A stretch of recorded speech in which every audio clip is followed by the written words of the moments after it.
The Trump administration focuses on the Russia-Ukraine war, the national debt hits an all-time high, and Americans are fleeing to Canada.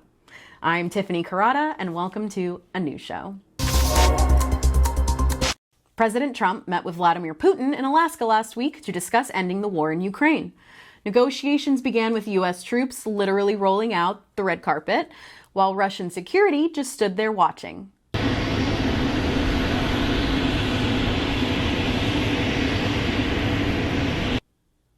So yeah, not a great look.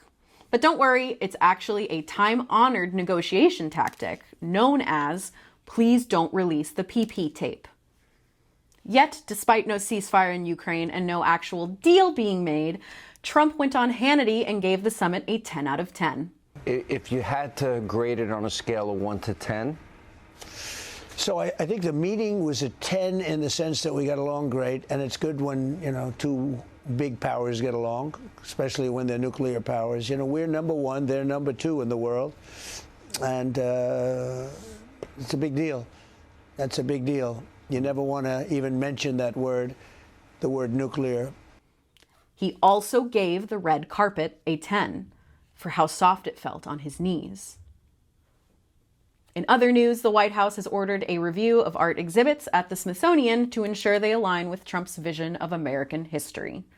So, say goodbye to the Civil Rights exhibit and say hello to the nation's first museum, McDonald's. This week, the U.S. national debt hit a record $37 trillion. In response, President Trump said he'd save the country money by firing the guy who keeps track of the debt. In D.C. this week, a man was charged with a felony after throwing a sandwich at a police officer. Sources have yet to confirm whether the officer or the sandwich was the one full of bologna.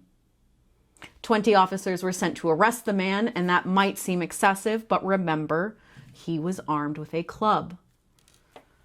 The Bush family is attempting a political comeback. Jonathan Bush, cousin of George W. Bush, says he's considering running for governor of Maine in 2026.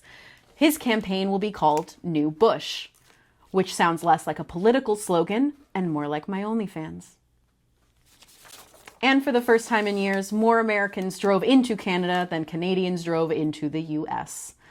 Republicans are going to be real mad when they find out that America is the new Mexico.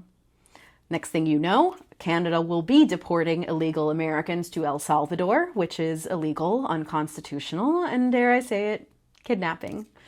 But you never want to even mention that word. Be sure to like, subscribe, and leave a comment. It helps more than you know. I'm Tiffany Corrada. Thanks for watching. Bye. Yeah. How did that feel? Great.